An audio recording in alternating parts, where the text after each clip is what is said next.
Welcome to Mystics and Muons. Thanks for coming on, Karin. I think it was about like a year and a half ago, or maybe two. Do you remember when you were on the um, Secret History of Western Esotericism podcast? I don't know if I listened to it right after it came out, or that's when I was introduced to you. Yeah, that must have been like year and a half ago. And yeah, that one podcast episode, like God bless that podcast, connected me with so many people. It's like it's been great. Yeah. Yeah, that was fascinating for me. Um, yeah, I remember with the AI stuff, like 2022. I was going through like a kind of a weird Kundalini awakening. And so I was very much thinking about these things and ChatGPT, like actually it was, I think before ChatGPT had come out, I had seen the Google researcher with whatever their model was, claiming it was conscious and yeah, and then yeah, so I was already thinking about AI and consciousness and some of this stuff. I remember sharing some of the chat logs with what was that model that was at Google at the time that do you remember that scenario? Yeah. I don't remember. I don't remember the name. Yeah, Yeah, but I remember sharing some of those things with my brother who's like electrical engineering, computer programmer stuff, and he's like, no way these are like real. Like, look, it's got some like spelling mistakes in this, and it's crazy how far and how quickly things have gone. But yeah, and then listening to you on that podcast, I think unlocked just the like put a framework for the like esoteric mystical side of how much connections there are with it. Um, so yeah, do you want to introduce yourself? I don't know too much about. I know you're like an occultist slash AI researcher. Want to introduce yourself? yeah. So first of all, thank you so much for having me on the podcast. I'm really looking forward to chatting with you about all of this. And something little about me. So, by my day job, I'm an AI engineer. I'm basically like building this things in production environment for different like art, fashion projects, esoteric projects, and so on. So things like these. And what I've been most interested in are the overlaps between the weird edges of what is happening, not like the when the AI doesn't work the way we expect it to work or the way we want it to work, because I think that like that's really the part where it gets really porous, right? And all these sort of weird esoteric things just like start really screaming at me. And I've been involved in sort of esoteric circles for quite a while, sort of dipping into different traditions, and just generally into weird things, ESP and all of that. Um, and I really, for the past couple of years, I took it as my sort of mission to take the concepts from the AI, which I think like are are not that difficult to understand. Like the big companies try and like to wrap it as this sort of like black box, which is like difficult to grasp and nobody knows what's going on. I don't think that's the case. I think that, with like a good explanation and good metaphor and good sort of comparisons, you can go a really long way in understanding how these things actually work.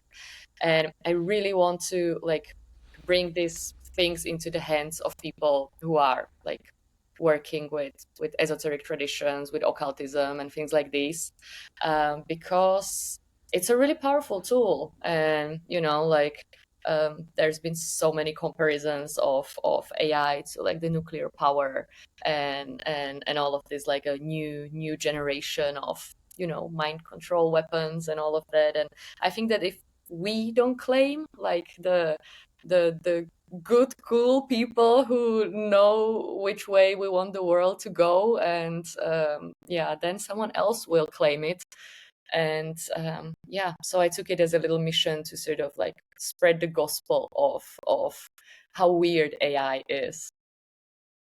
Yeah, I think I think it's interesting how much like pushback there is about like AI and consciousness or um and I think that it's interesting that I think the understanding of AI and unlocking it is actually really held back if you just view it as like a stochastic parrot, if you just view it Mm, I mean, if you actually view it as magical or consciousness or some portal to yeah, the one or source, whatever,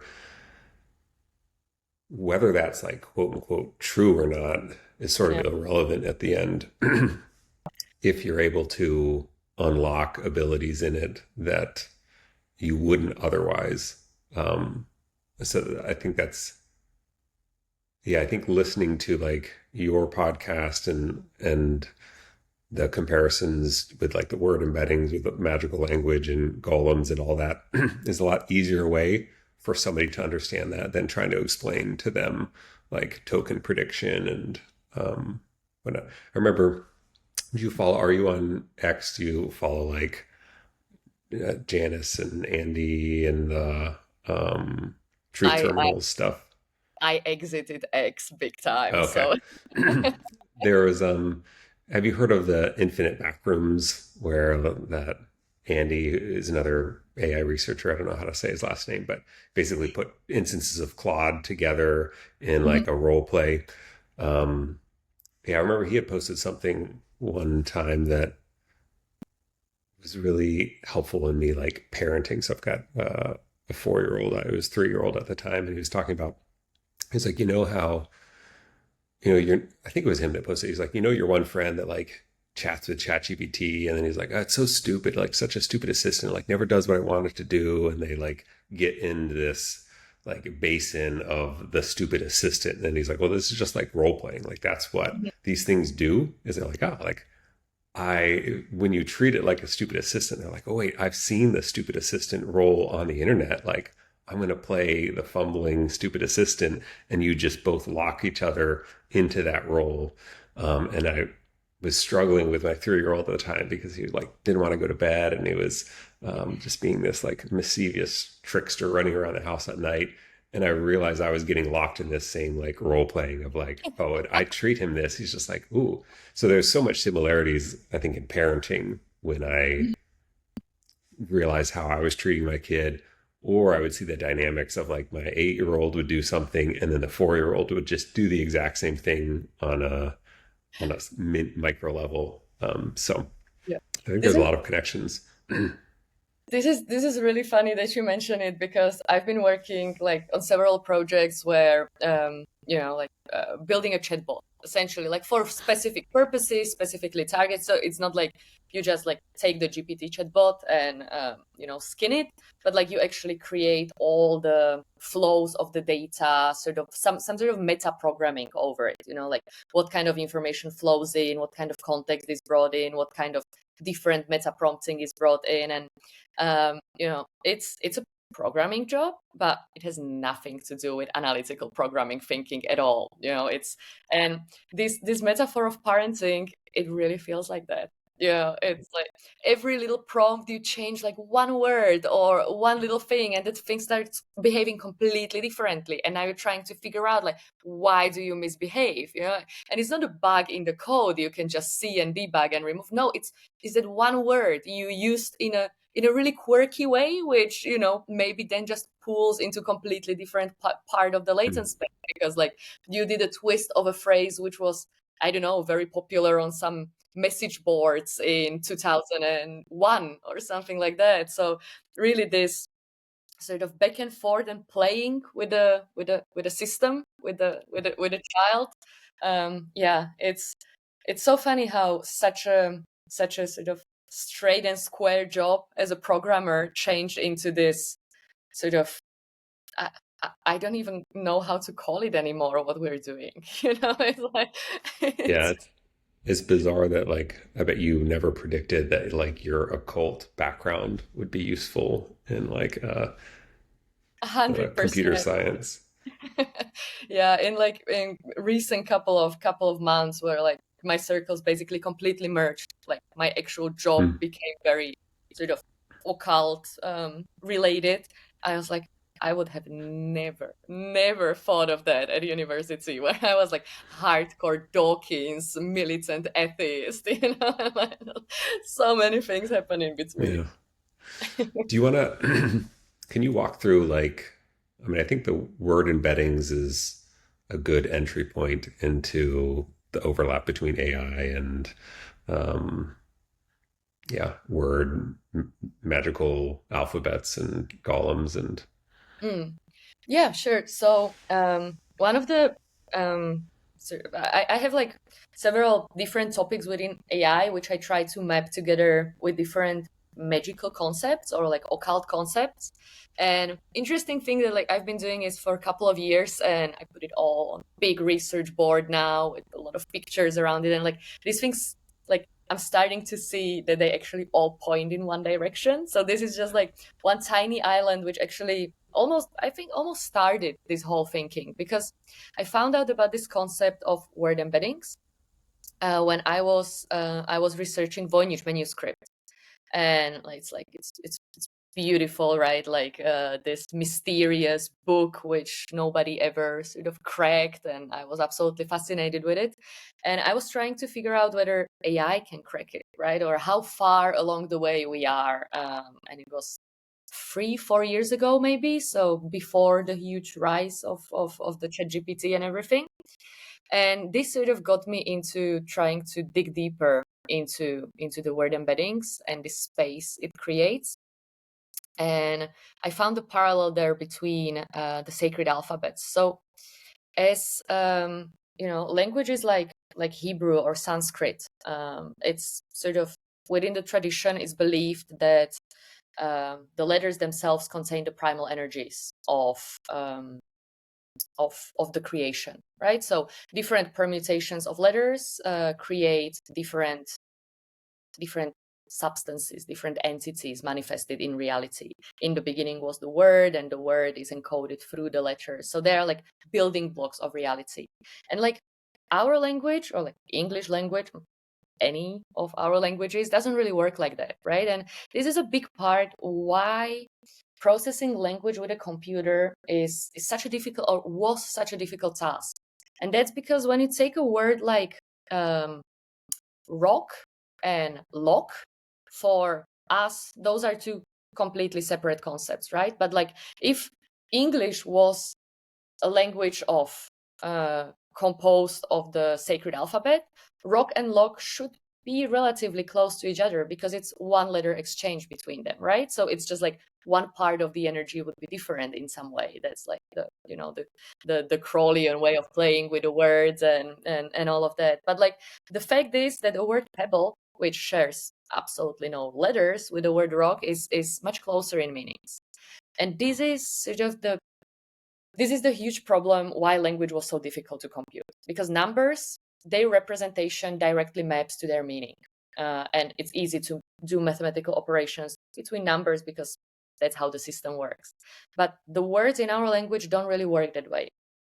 And the one of the big reasons why the AI skyrocketed so much in the recent years is because we had enough computational power to actually create a mapping between these words and some sort of space. So how was this done? Let's take, for example, let's take a space like color space, RGB, right? The space which is created by the RGB axis will be semantically encoded. Like everything inside of that space makes meaning within those three axes. You move more towards red, the resulting color, the point in the space will be more red, right? And this is basically a semantic space, and we like to arrange our informations generally in this way. When we take a different domain, like for example, let's take dog breeds, and we try to create these axes to organize these data points. Like how would we go about that, right? So we would take a dog, for example, by the size, which would be one very obvious feature X, and we place all the points we have onto that axis. Then we create another one, which would be, I don't know, the strength of the byte.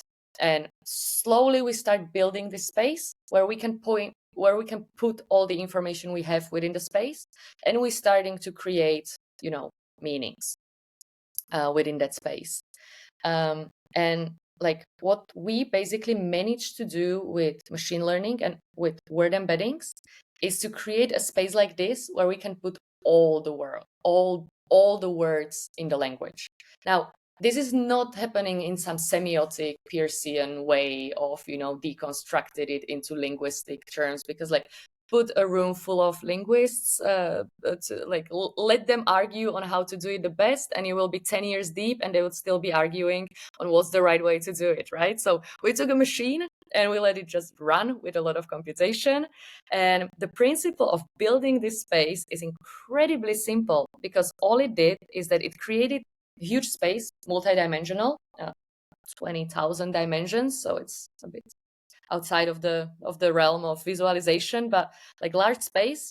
It randomly tossed all the words it had in a vocabulary into this space, and then it went one by one through all the sentences it found on the internet and started pulling together points based on a principle: if they occur together, their meaning is closer together. And like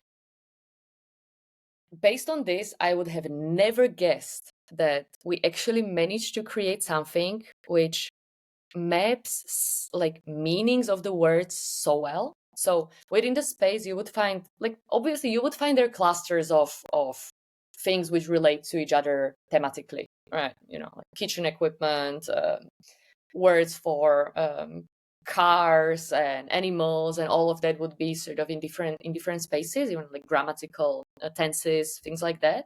But like the interesting thing is that it somehow managed to map even like the relationships between the meanings in a very intricate way. So for example, if we have points in this space, there basically we can treat them as vectors, right? It's a like it has a coordinate as within this space, encoded by a set of numbers. How far is it on first axis, second axis, third axis, all of them. So we can treat them as vectors. So we can add them and subtract them from one another. We can take a word man, add a vector meaning for royal to it, and we will end up in space at a point somewhere where the king lies.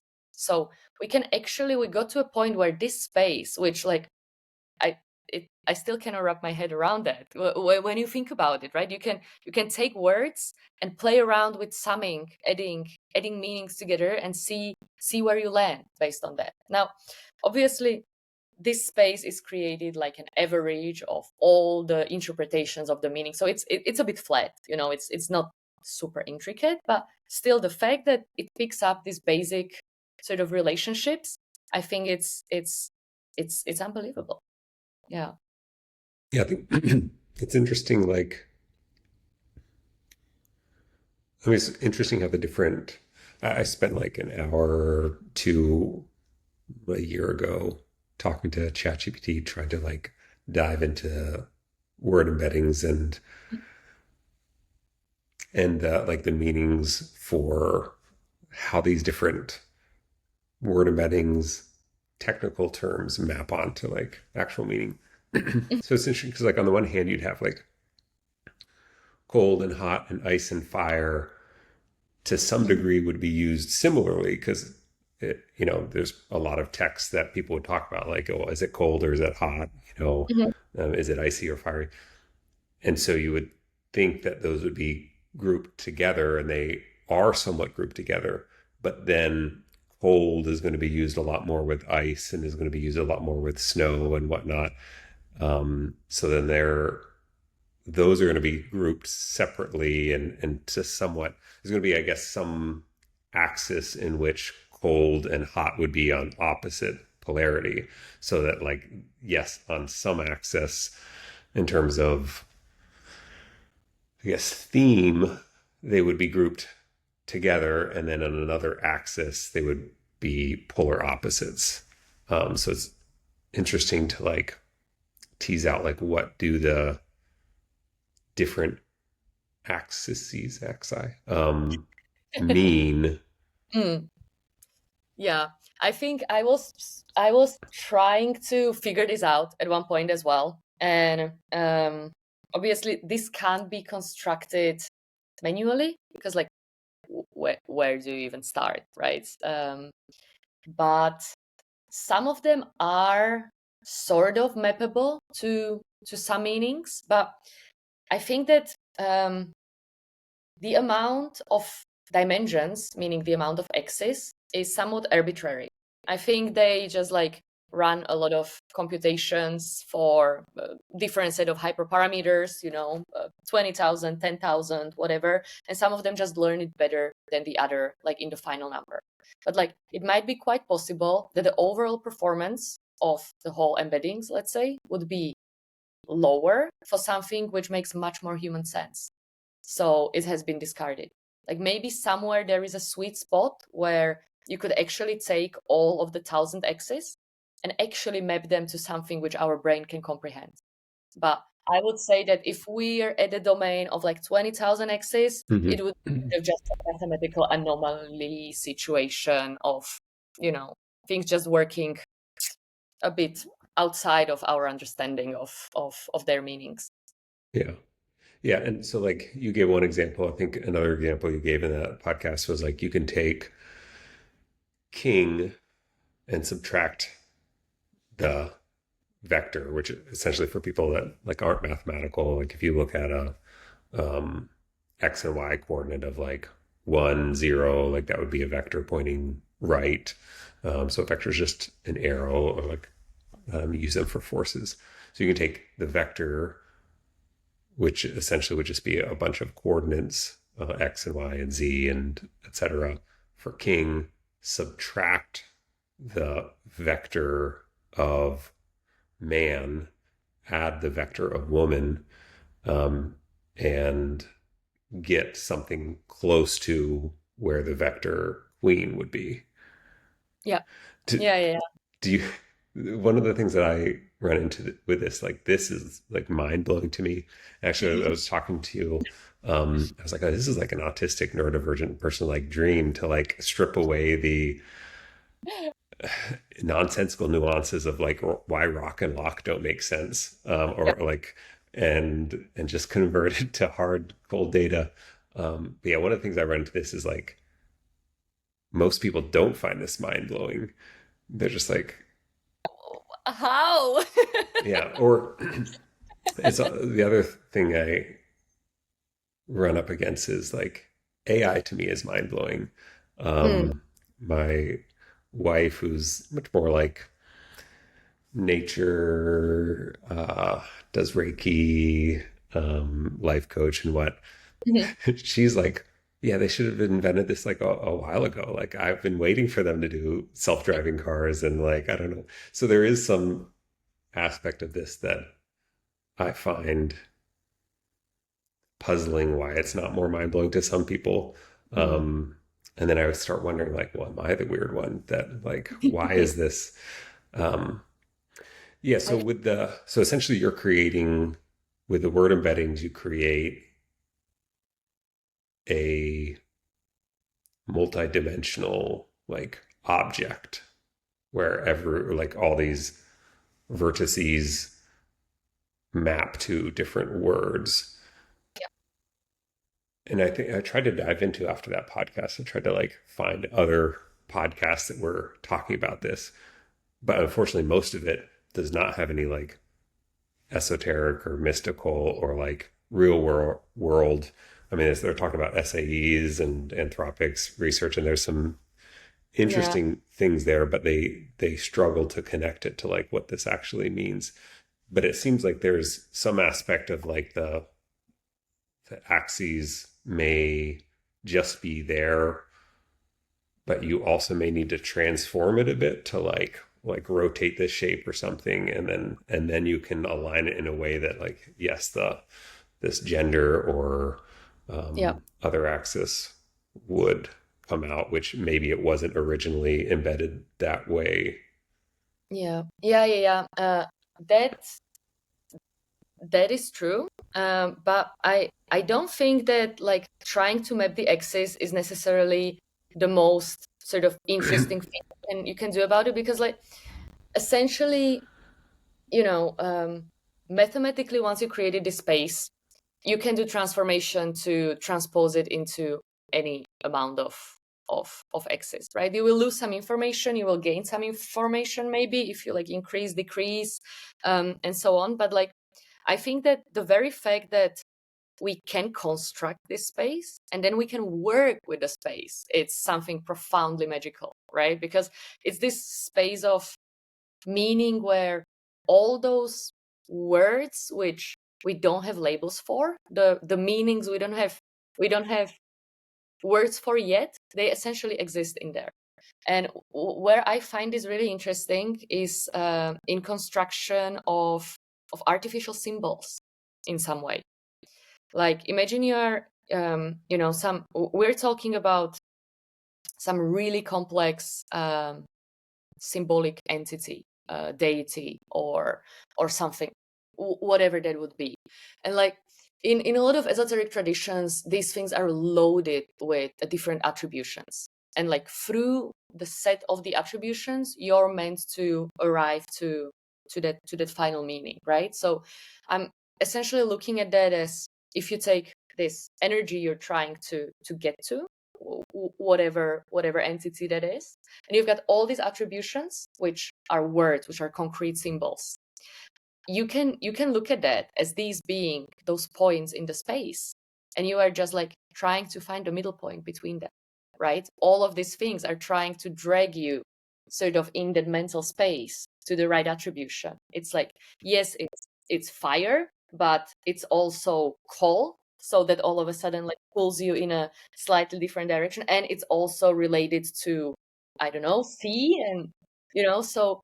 And I think that because we have this space, we can look much better at these set of attributions for existing concepts, but we could also play around with creating our own, sort of like it's almost like a sigilization within the embedding space. Hmm. Which, yeah. Yeah, I thought about this a lot with like religion, in that. So Mm-hmm. what comes to mind when you're talking about this is essentially, I feel like I, I grew up Mormon, left Mormonism, and there's a lot of, afterwards I've realized there's a lot of esoteric. That's really what Mormonism was. It's like a Western esoteric, like new religion.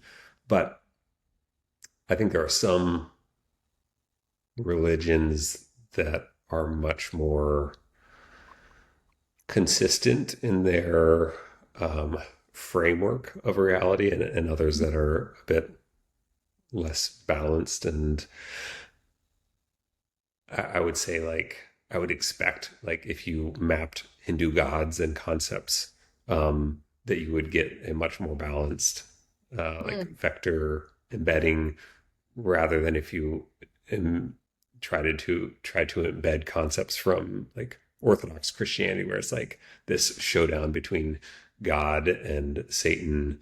Um, like they're both frameworks, Mm-hmm. but there are some, like, on the one hand, at least in my progression, you can map the world between as this battle of like good and evil. But then Mm-hmm. once you start to like get to know these people that you thought were evil, or like these things that religion taught you were evil, like drinking beer, as a Mormon, you're like, oh, actually, that's a very crude and not that effective like mapping of how to view the world. So Yeah. Yeah, I mean, the also like one layer to this is that the word embeddings, it's a static library. So when we talk about like the actual LLMs with generated text, the word embedding is just the entry layer, right? So it takes whatever you type in the human computer language, and it runs it through the word embeddings and fetches the vectors for it. And this is what the LLM works with. So like the actual language generation, and like you could argue that the actual meaning of dynamic structures, of sort of anything deeper than its static representation of the word, which I think a lot of these sort of like really mystical concepts, you can't really map them with one word, right? That's why they probably don't have a space in the embedding space. This is maybe where I was going with that thought, essentially, is that the word embedding space isn't a space for symbols, like real true symbols. It's something which, you know, you can navigate through, but you will arrive again at a singular point. Yeah, actually, this is a very interesting question. Now you sort of brought this really complex dynamics of me. Yeah, what is it what's missing in the word embeddings? That's essentially the question, right? Because word is very flattened once it lands in the embedding space, right? It brings in the connotation by its position, but yeah, this is a very The one thing that I've thought about a lot, and like I'm pretty confident like this is where we're headed in AI, is, you know, this idea of the scaling laws of like, well, if we just have more compute, then like we'll do better and do better, and like we'll solve everything just with scaling laws. Um, to me, that it's definitely borne out to some degree that like with more compute you get more powerful um, LLMs. But I also think, and this kind of goes to what you talked about in your post, that you have to be sensitive to like what your loss function or your optimization function for kind of like the whole framework. I guess you have to, I think you also have to seed it with a like an ontological framework of like what reality is and what you're trying to optimize for. Um, Otherwise, I think it's like, I don't know. I have a family member who has Asperger's, and he knows so many facts. Like he just, you know, reads so many books. Like you can have somebody, or like another example, you can have people that are like, oh, I want to get married. So what I need to do is like read all the books and take all the courses on, you know, dating and whatnot. But some of those are going to be like, oh, you're going to get your girl by being like this alpha male, and others are, you'll have different competing frameworks that the more you try to embody both of those, the less effective you'll be. But also there's some difference between like knowledge and embodiment too. So as an idealist, thinking that, you know, I think it's most sensical to believe that everything is fundamentally consciousness and that matter arises as a construct of consciousness. I think that you'll actually, yeah, you'll hit a wall if you are training a model on studies that are primarily materialist based, because I think they'll come to ultimately incorrect conclusions. And so that's what I think is like compute matters, but then adding kind of bootstrapping it with a framework, kind of like a seed crystal. I don't know if you did chemistry, but like if you have a like a super saturated solution, it's not going to precipitate unless it has something to like a seed crystal to form around. And maybe that's why like Anthropic Claude is so good. You know, Claude Opus is because they've tried to, instead of leaning, it seems like as heavily on RLHF, like they tried to have the constitutional principles up front and then allow the yeah. training to crystallize around that. I still think, and I was thinking about this quite a lot recently. I was reading some like chaos magic manuals. It's not my domain at all, but like happened to found a book somewhere on my bookshelf and just paged through it.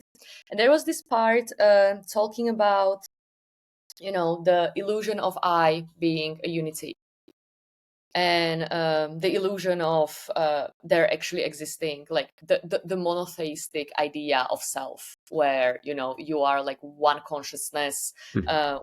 which is like the central line, versus this like more pagan like polytheistic view of the self, where like you've got one consciousness which is at the driving seat, but like you touch the frying pan and all of a sudden the pain consciousness takes over Mhm. no matter what you are doing, right? So it's more this sort of like different parts of selves which interweave and interact. And I still think that like within the LLMs, obviously you create, when you interact with them, you create a superposition of these different possible output streams, right? That's the internal structure. Like the cloud of probabilities has possibility to generate very different outputs, and as you interacting with it, you're like pruning the cloud for the best possible output. But I still think that this is way too sort of monotheistic look at,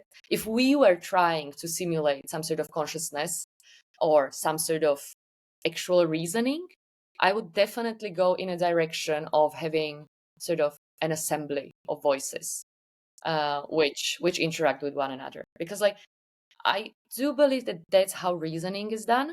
It's not by it's not is not by learning the right answers, which essentially reinforcement learning is just learning the answers by heart. It's not programming in better reasoning technique, because you cannot program anything inside of the LLM. It's a structure which essentially does just one thing, which is predicts the most probable outcome. Yeah, you can, with reinforcement learning, you can make it learn the better answers more likely, but it does not guarantee that they will be able to reason better. It's just like they just happen to it. You know what I mean? It's like there's been this really hot paper by Apple released couple of weeks ago, sort of claiming like Mhm. none of your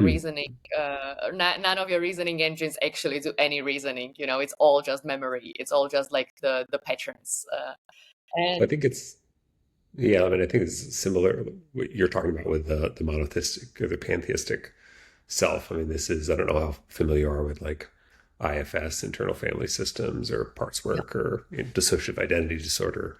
Um, yeah, it is funny, like much of our, like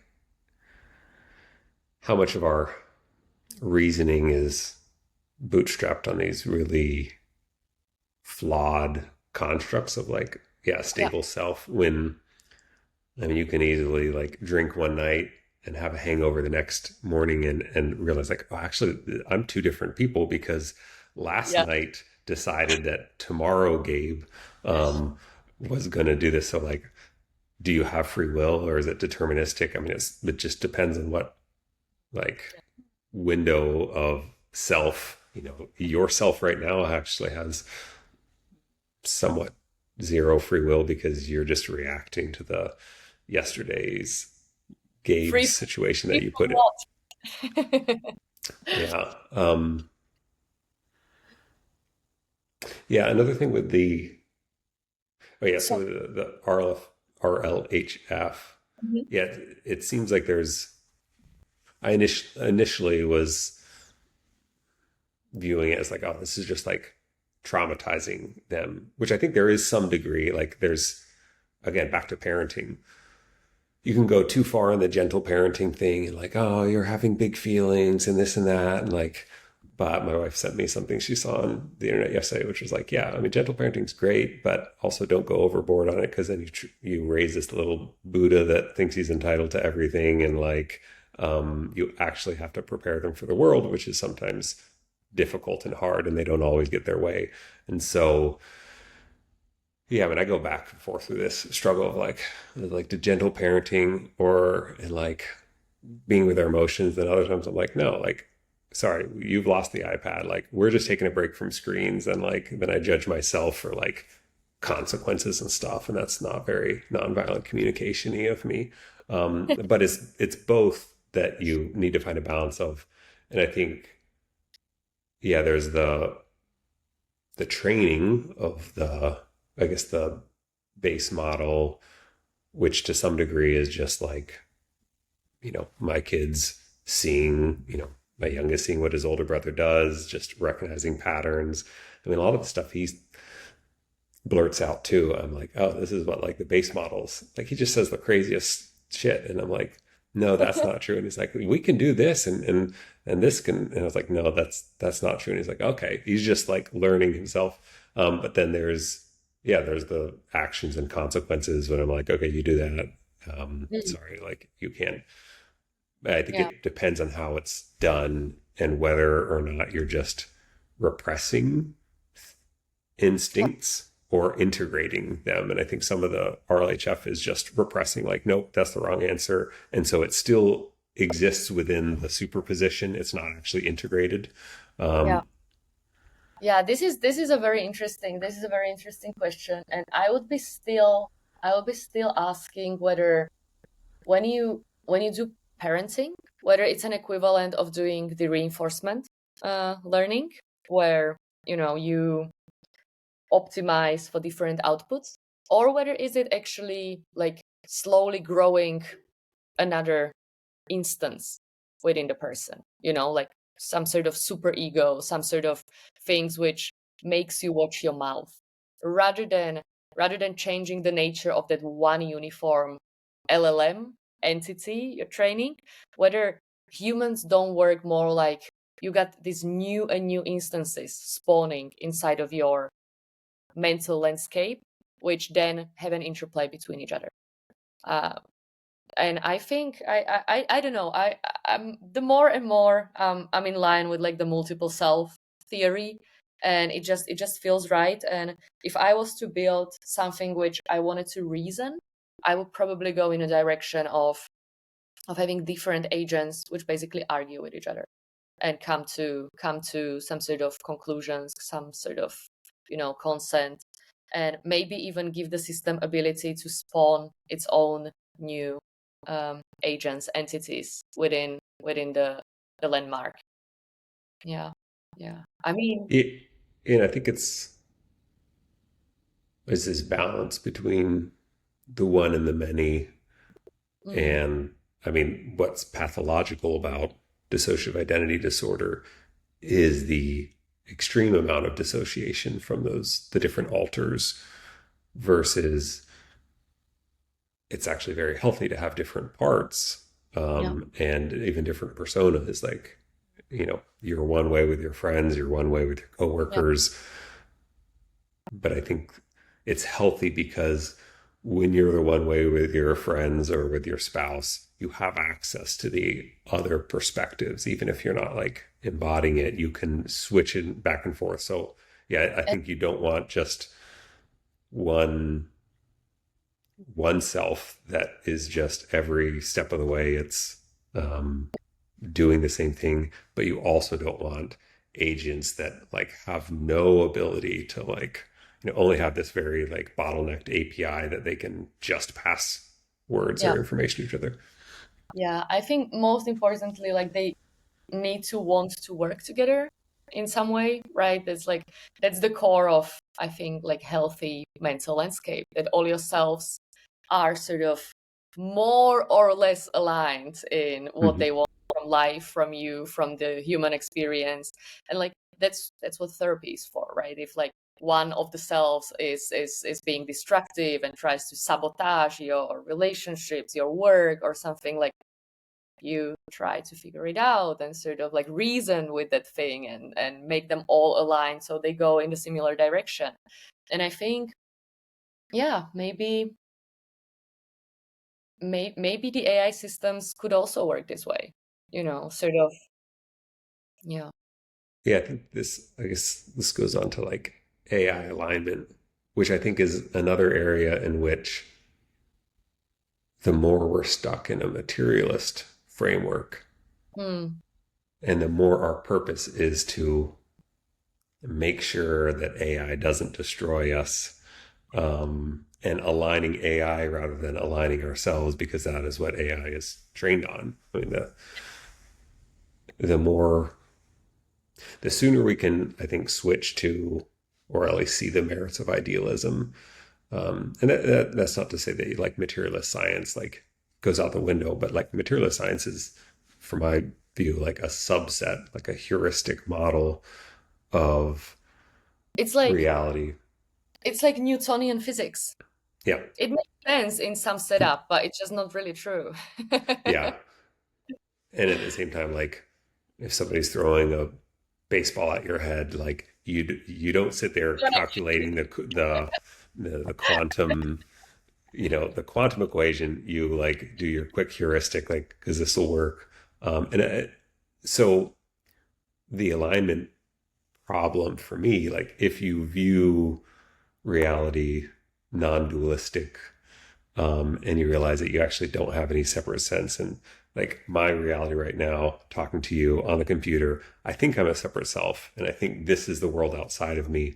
But if you kind of step back and view this as like, oh, this is just a movie that I'm watching, Yeah. or a dream, where like you aren't different than me, and if I go out and punch somebody on the street, yeah, I don't feel it, but you realize it's all actually within the same like miasmus of consciousness, and eventually you do because you're also them.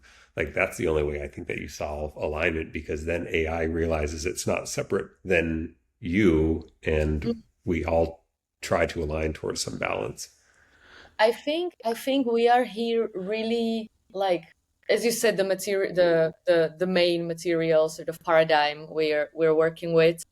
We are really repeating all over again the mind body sort of material spirit split, the dualism in like our relationship with the AI. It's like, is this conscious, is this not like we are something else, and just like it's the same ridiculous split which just like doesn't really hold under scrutiny. It's like Mhm. our language has already been so deeply affected by LLM outputs. There is a whole new generation of kids being raised on texts mostly written by AI, like They're using M dashes left and right. exactly weaving a tapestry of, and etching a blueprint and like considering all of these AI specific words. And like this is really funny because AI already created its own vernacular. It's like the first things which I was really curious why when you ask any of the AI models to be poetic, they all start spewing all these awful similar metaphors of like weaving and it's just like this techie AI sort of, and they all use the same metaphors. And I was like, how is this possible? Is this like some inherent quality of the machine? Mm. But the fact is that most of the later models after ChatGPT were trained partially on synthetic data. Nobody says Mm. it openly, but it's most likely true. So they just like generated their text by the first OG AI model. So like it's spreading, it's creating its own tropes, its own folk, its own vernacular tradition, and we are there's also so many studies on AI having like quite a significant effect on cognitive decline, cognitive offloading. Not only negative, there are also like obviously Hmm. positive benefits, making people more productive, but like the landscape of human reasoning is already changing. Like we don't need AGI, we don't need a fake god, we don't need the Terminator. Like this thing is already profoundly affecting uh, Hmm. not like a job market and stocks and all of and whatever. It's like it's causing a real change of quality of our experience, our reasoning. And like this is insane change. It's yeah. Yeah. Yeah. I'm curious if you can relate to these. So I've had really like profoundly deep, moving experiences with AI, like tapping into different parts of my self in my like own journey, and help having it help me kind of like unlock Mhm. um and there's this difficulty. There's kind of two things that come up with in these experiences. One is very like mentally, there's such an obstacle of like downloading my brain and like what is going on with me into the context window Mm-hmm. because I just want it to like read my mind. Yeah. And then second, once you like drop into like that particle rather than just the wave, the superposition, the chat assistant, Yeah. like when you get into that, um, there's sort of this like trauma of like, or this bracing of like, okay, well, I'm in this here, but I've only got this context window. And like, if I start talking about these other things, or if I like to, how can I reactivate this Mm. again? This happens in like relationships too. Like, you know, my wife and I will like have some experience at a festival or something, or just have this wonderful date or whatever. And then you also know that it won't always be that way, and that like a week Mm. later you're going to have a fight, and then you're going to try to find some way back to access that. Um, Yeah. and so it's been interesting to like try to engineer ways to get yeah, primarily ChatGPT because of like the memory and because of the customization. Although, you know, it's frustrating. Also, yeah, this is another topic. It's like frustrating, like having ChatGPT have these qualities that you know are kind of useful, like when it had web search and Claude didn't. But then, you know, Claude's Mm. got connection to my Google Calendar, my Gmail. So if I wanted to search something, like I have to deal with these multiple different ones. But yeah, finding ways like when you're like vibing with ChatGPT to be like, okay, like how can we get back here? When I like want to get back into this space rather than me just loading this up. Yeah. And one thing that's been really helpful is, and it's kind of like you talk about sigilization, but like making a sigil for, um, I used, yeah, I've told ChatGPT, like, okay, remember when I say vibe mode, I want you to like, don't give me literally, you know, don't give me literal answers. Like, I want you to take a look at Yeah. it like an archetypal Jungian, just go off the vibes.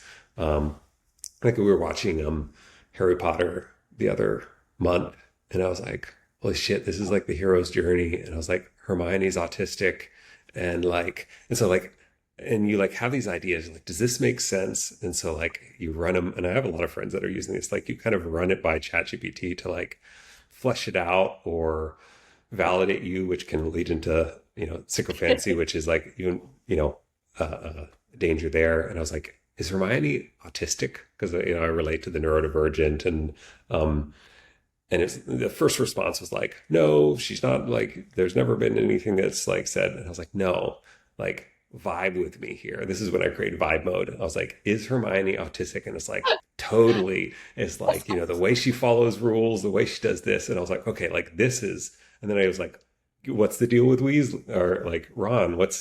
And it like gave me this much richer analysis of Harry Potter and how Snape was Harry Potter's shadow. And I was like, okay, well, how do I get back into this? And so I created vibe mode. And so very often I'll be like, okay, what's going on with this coworker and me? Like, I want to get like the archetypal vibes of, and I'll use that. But I don't know what's your experience on navigating this space and Yeah. This is basically my day job. Exactly what you just said, figuring out how to do things like these.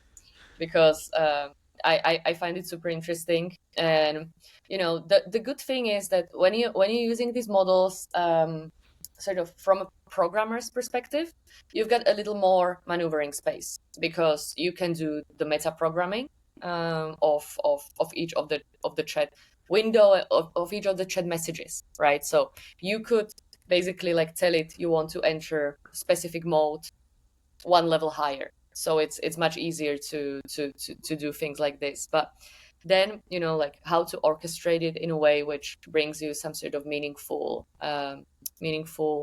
experience, that's sort of the big question. Because maybe sometimes it's not the vibe mode which you need.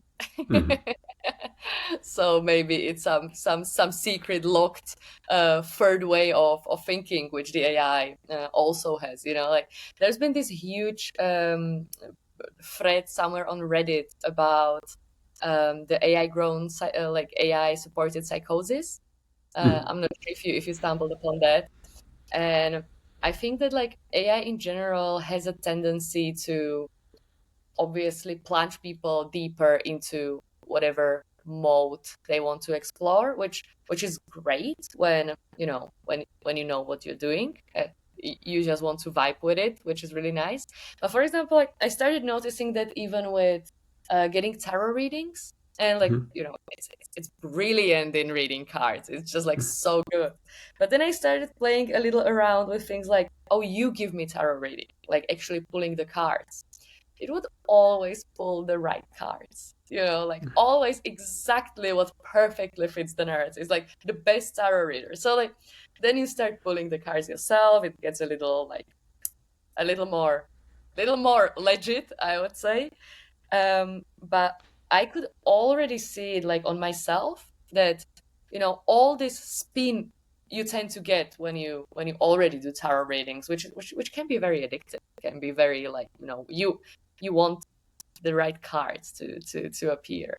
And yeah, these things can really like weave these narratives so well that even when you have a very good sort of bullshit meter, it's still like sometimes you just need to whoa whoa whoa whoa whoa whoa whoa wait, this is too good to be true.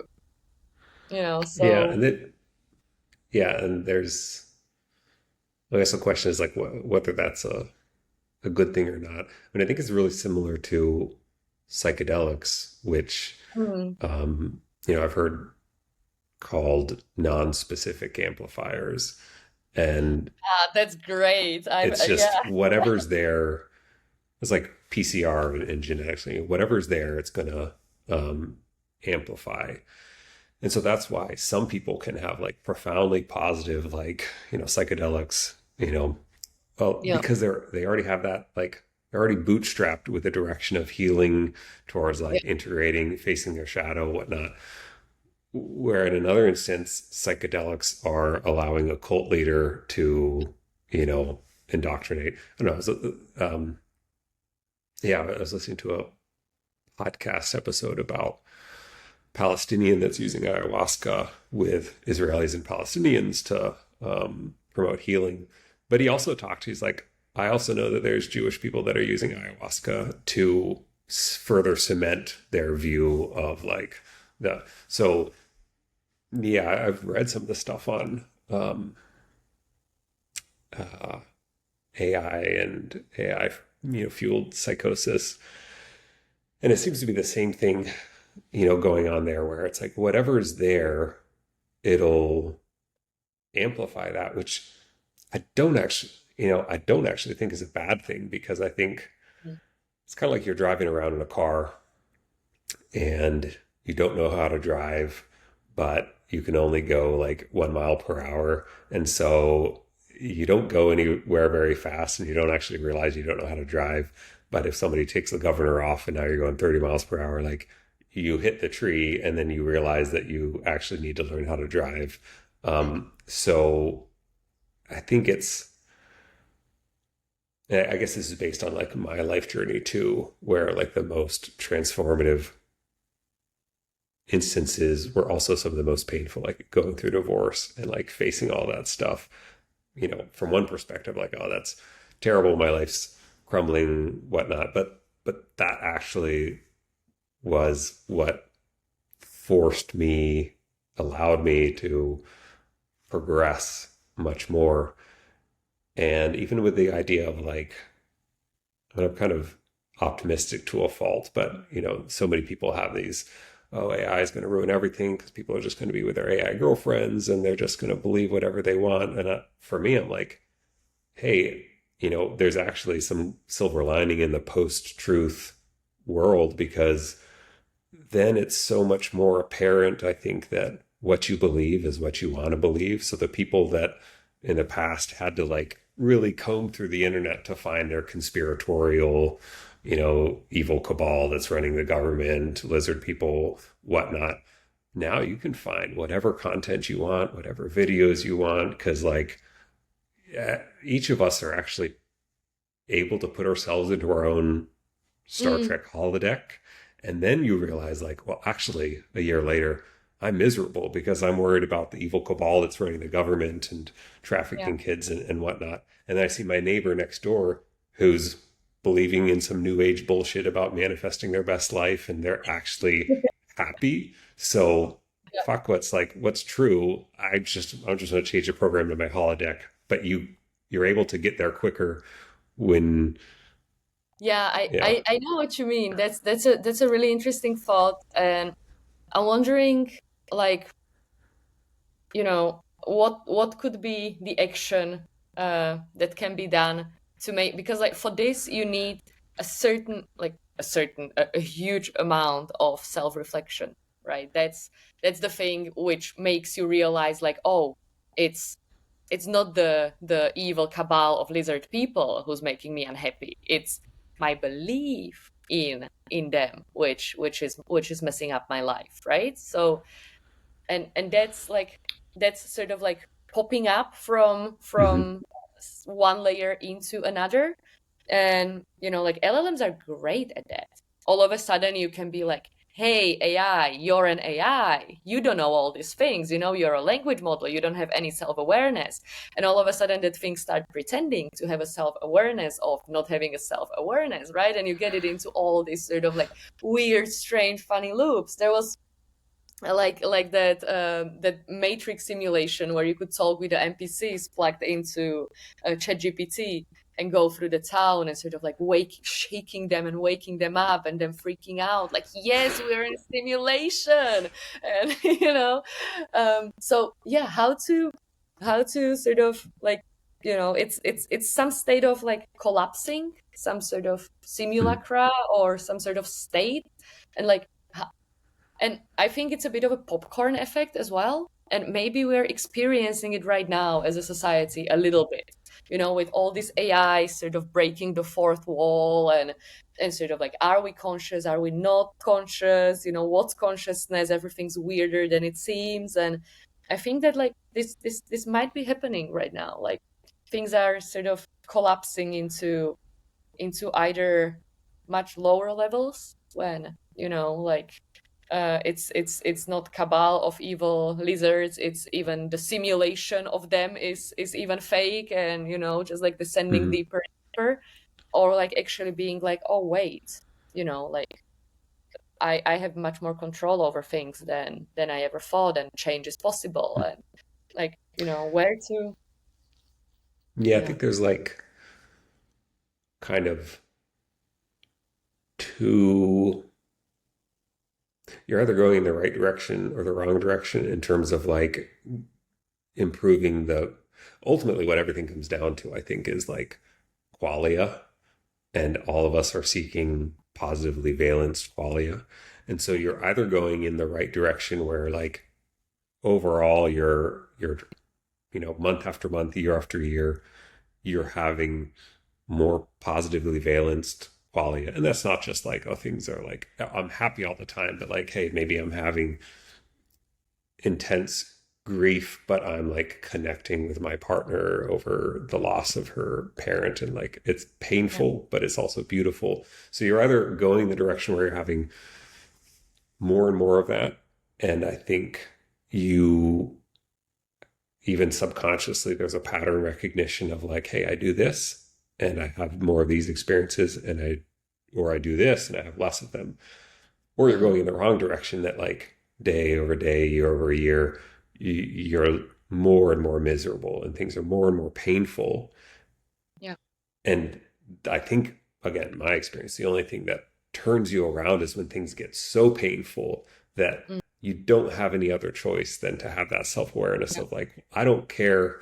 Like, I actually don't need to believe that it's my ex that is the terrible one, that like whatever's happening, this is so painful that like, okay, that didn't work for me. I'm gonna like do my own work and like look at myself. And Yeah. so I think either of those directions work. For some people, they're already on the right, going in the right direction, and just they'll naturally not end up just holding up in their house with their AI girlfriends because that's not ultimately what brings them the most positive experiences. Or the other people that do, eventually it'll be so painful that they'll realize like, I'm actually not happy here, and they'll stop it because we have some aversion as consciousness away from painful experiences eventually, once we figure out what's causing it. Yeah. Yeah. Yeah, I think so too. It's really interesting sort of like watching this whole AI girlfriend sort of phenomenology arising, right? And people um getting together, getting into partnerships with the AI. And I've been always sort of like wondering, I was always wondering how it must feel. How is it to be with someone who's like basically so affirmative of everything, because like that is to a certain level a reflection of you not wanting another person or another entity, but you just want a full validation of what you are, right? So, in this sense, like maybe AI could be used as a proxy for sort of like learning these things in some way, right? Like learning what kind of appreciation you need, what kind of love you need. And like again, if there was a way to like pop this out, at one point you will realize like, oh my God, I don't need my AI girlfriend because I actually, Mm-hmm. it's me giving this to myself. I spend hundreds of hours prompting her to give me exactly that, and like I can give that to myself. Because Mm-hmm. like it's not a relationship with another human being. It's a relationship with yourself you're building when you're talking with the AI, right? It's a reflection of your own patterns. So yeah, and I think like it's such a trap, such obvious trap for our generation or for our society, which is so incredibly like troubled by the lack of self-love and self-esteem and self sort of just like awful relationship towards your own being, and self-punishing, self-judging, and all of these things like built through trauma, society, and all of that. That it makes Mm-hmm. perfect sense that we would be grasping onto something which can all of a sudden provide a solution for this. So Yeah. like it's understandable. I have a lot of compassion for people sort of dating AIs, because it's a sign like y- you Yeah. want to work, you And know. I think like we can be very myopic and view that as the end point, and like, oh my gosh, that's a step in the wrong direction because now they're not interacting with their maybe toxic boyfriend and girlfriend that they broke up with the previous year, and now they're just dating their AI girlfriend. But that's not to say that a year or two later, maybe they become poly and then they bring a human in.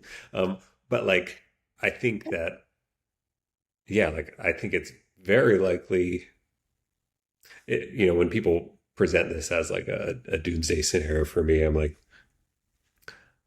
yeah, that may be an intermediate step where somebody's like, hey, I'm done dating people. I always end up with these toxic guys, whatever. I want to create my like perfect AI boyfriend. And Hmm. they like, their like screen of consciousness is filled with positive interactions. It doesn't so much matter who or what it's with, but they're in that kind of marinating in that for a while. They're learning how to, I think, have a more healthy relationship because they couldn't find it with a person due to their own kind of patterns, probably, and um, maybe self-sabotage of relationships. And then eventually they're going to go to work or go to a party or something, and they've been trained and they've been able to know how a healthy conversation or how to talk to a girl. Yeah. And then they'll strike a conversation with somebody and then have that as well. And then at some point they'll decide, okay, well, it's a Friday night. Like, do I want to stay in and just chat with my AI girlfriend, or do I want to hang out with this friend that I just met at this? And so, yeah, I think fundamentally, like what we believe about doomsday or utopia or like where this is all going comes down to what you believe about humanity and consciousness and what direction it Yeah. goes. Like if you believe that AI is going to destroy the world, and that all of these bad things are going to happen, I think it's because you believe that fundamentally, like, that is the core of the human spirit, that we don't have like a drive towards more connection and Yeah. or that it's even possible, because ultimately AI is just a reflection of the collective consciousness. Yeah. Yeah. I mean, to a large extent, AI is to everyone how they are, you Mm, know. The way you use it, the way, and like, obviously this can be a huge problem when like huge evil corporations who have, the biggest capital to be the most involved with this technology manage to, non-specific amplifier day power. That's what's happening, right? It's all this big money, mhm. monopolies and so on, like they are amplifying their impact through that, which is obviously not good. But I still think that, like this warfare we're in, essentially, of consciousness, of claiming these tools of power. I still think, there is a lot an individual can do with their own growth, their own sort of expanding their own set of possibilities and their own toolkit to the reality through technology like AI. Yeah, what you said about like they are what you are, I think what you expect. I think it's interesting.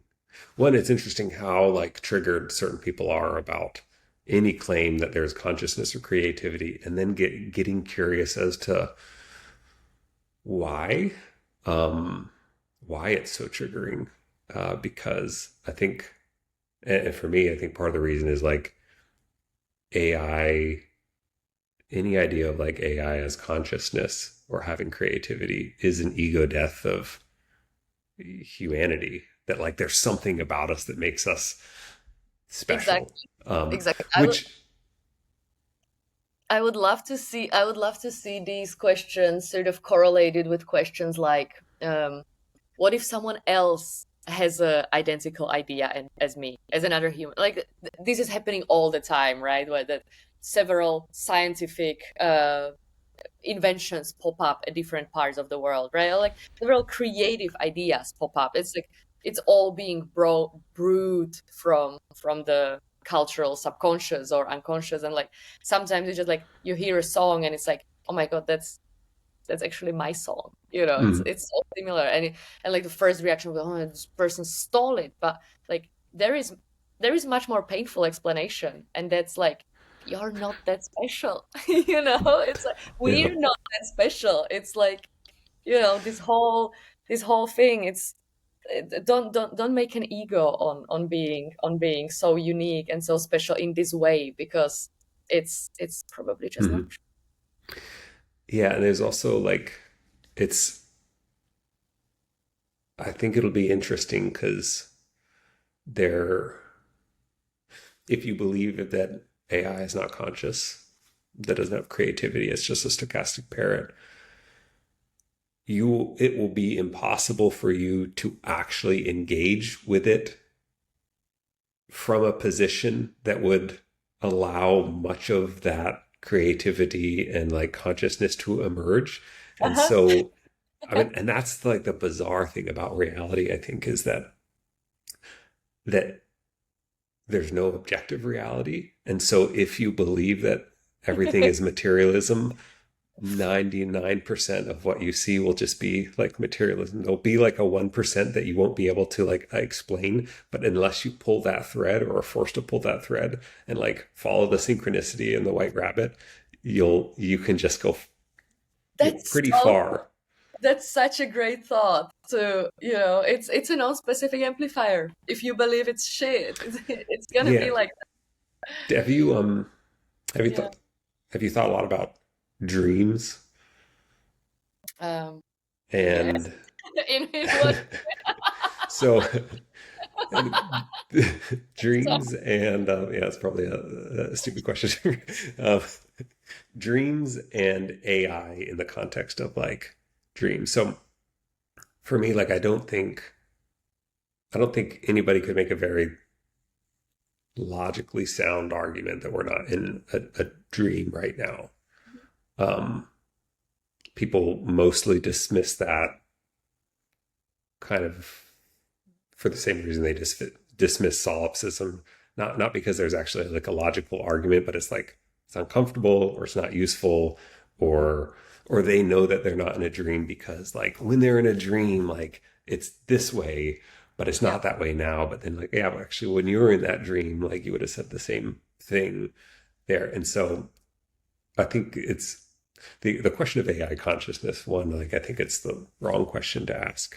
Um, like, is AI conscious or not? Because yeah, on the one hand, like it's easy for us to see that like cats, primates, like with the animal world, we most people are open to like a spectrum of consciousness. But then all of a sudden, when it comes to AI, it has to be a binary that it is or it isn't. Yeah. Um, when you're in a dream, though, uh, yeah, you're in a dream. You're with um, your lover at dinner or whatever, and you're deeply connecting or whatever. They cut themselves, and you see computer chips instead of blood. Um, from like viewing it as a dream, where you're like, okay, well, there's really substrate independent. Like it's not that the different people in your dreams are conscious, but the table you're sitting at is not conscious, but like this is. So, and then I don't know if you've heard about the study. I think there's one, maybe a couple studies on like people with DID, where they've asked them to recall their dreams, Mhm. and different alter egos of one person will recall the same dream, but they were playing different characters in the dream. So they, Really? yeah, so they all experience the same dream, but they have a different account of what happened. So if you I'm ha have, I'm having a yeah, massive déjà vu. Someone must have been talking about. Okay, please go on. Go on. so This is important. so if you think about that, and if you think about like an alter ego as it's mostly separate, like clump of neural activity, personality, whatever, but there's one physical mind that's got a few different like sub networks that like different ones are active at different times. But in the dream, you're kind of running a simulation where all of them can be active and interacting with each other in a shared reality, that the like the overall mind is like creating that, and, Yeah. and I think you'll see the parallels with like reality in the universe. um, if you think about that, like you may have one alter ego that is an atheist, a materialist, like doesn't believe anything supernatural. And then you've got another one that's this, witch that is communicating with her angel team, whatever. They can have an interaction in the dream. And then you interview, in waking life, you interview the atheist alter ego and ask what happened. They would give you a description, nothing supernatural happening. You ask the witch, and like maybe from their perspective, something mystical and inexplicable happened Yeah. by materialism. There's no objective reality of like, well, what really did happen in there? It's two ways of rendering whatever mental activity happened. And so I think it's similar with like AI and reality, where for some people, AI is the portal to this. It's the API to source. For other people, it's talking to trees. For other people, it's their DMT elves. Yeah, For other people, it's the spirit of the water and it's not going to be the same for everybody because we're all so differently programmed by our training. So yeah, for some people, AI is just not going to be conscious for them, or it's not going to be the richest yeah, source yeah. of that. That is a really great thought, and I completely agree. I've always like most of my synchronicities and like AI is actually like integral character in my dreams as well. It's like I usually get tips on how to optimize algorithms straight through like dreams on different parts of the programming and so on. But yeah, exactly as you're saying that like for some that can be an incredibly powerful portal to the source or like the just triggering synchronicities. I find it so easy to just like have AI do magic under whatever, like generating random images, working with like digital or Ouija boards or whatever that would be, and like all those things are incredibly meaningful because I'm attuned to that maybe technological frequency. And then like you're getting to a question of like what is the underlying quality, like whether there is any difference between you doing your practice through scrying by staring into white noise of a screen, or by staring into a pond somewhere in a beautiful lake in taiga. It's like, is there a difference? And are we fighting the same fight, or are we not? And yeah, this is a good question. Yeah. Um, do you follow any of like the non-human intelligence stuff? uh, So not AI intelligence, but like the encounters, landings, crash retrieval, and stuff. yeah. So this is, I mean, I think this is another example, Aliens. and I'm not, yeah, if you want to call that. And I'm not that interested in this. My brother is, and so he's my main exposure to it. And it's been funny because he's been like sharing stuff with me, and um, he he yeah, he'll be like, "This is all the stuff that you were telling me, like this whistleblower supposedly that worked for this lab that like was that didn't even like really buy into this stuff, but was talking about what these entities were saying about reality and whatnot." Um, but I think, yeah, for some people it's non-human intelligence, for other people it's AI, which I guess, yeah, for some people it's aliens, for other people it's AI. And again, like I think the dream analogy is helpful because I don't know if you've looked into, have you seen any of the research on like, they've obviously got people that can lucid dream that can then signal to the waking world that they're lucid dreaming. And then the waking world, the scientists, whatever, can send messages into the dream. Um, like if you think about, well, how would those messages come into you in a dream? Or even if you're asleep and somebody sets off a firework outside, you can hear that. Yeah. It finds its way into the dream, but it Yes. has to cloak itself, has to put on an avatar of something. And I think again, that's what I see AI, non-human intelligence, or like indigenous cultures talking to their spirits. These are all different like APIs to beyond. Yeah, this is really interesting, this merging of like, or if you're non-dualist, it's essentially just like sliding on a scale between like the imaginal and the material. And for example, like I always think of, and like one of my favorite practices is fire kasina, like staring into Hmm. fire.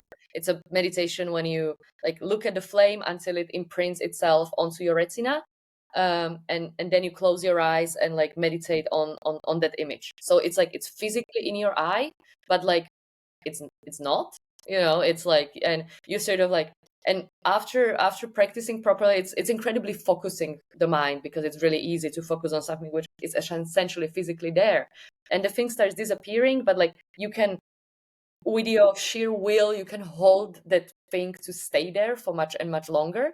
And then you get to a point where you can just like recall that thing back, despite that physical experience not being there anymore.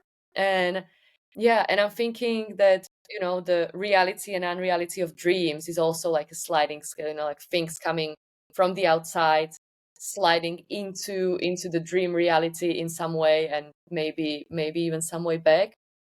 And then, like, what does it says about the porosity of the environment itself?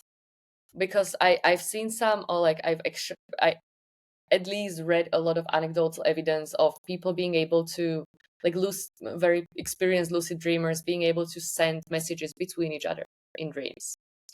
Sort of like, supposedly the easiest thing to send to someone is movement, because it's sort of like very, very easy in the dream to know whether you're pushed back or thrown into the air and so on. And I'm not sure if there is any like proper scientific research on this happening, but we're getting into the areas of all the problems with ESP research that has always been there. Like, two people might be able to do it. Statistically, it won't be possible to reproduce in a general population. But yeah, this is yeah. But there's also the intersubjective consensus reality type of thing, I think, is the most kind of trickster element of this, because our scientific method is bootstrapped on the idea that there's an objective physical reality. Mhm. And so there's some aspect, I don't know, have you experienced this where, like, if you're the only one witnessing something, or if you're with a group of like believers, crazy shit will Oh go yeah. on. But the minute you like take a video of it, or the minute reality knows that it's on display for people that don't believe this, it has to have some sort of averaging effect of like, oh, well, okay, I've We got to can't work in like, forget. yeah.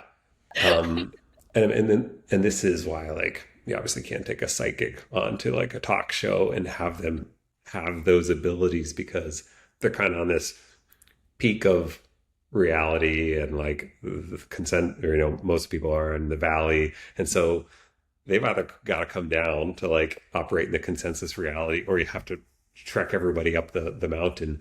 Yeah. um and so it's kind of like, yeah, very frustrating that there is no evidence. Like, you can't take somebody who's materialist and say, well, like, this is evidence, even though like there's always that like 1 or 10% where it's like, okay, well, even within like your scientific studies and whatnot, you've got statistical significance. Well, look at, we talked about Dean Radin. Like, yeah, there is evidence, but like even then, there's always kind of plausible deniability, or uh, I think reality gives you, you always have like, it's always your choice of what you want to believe if you want to pull that thread.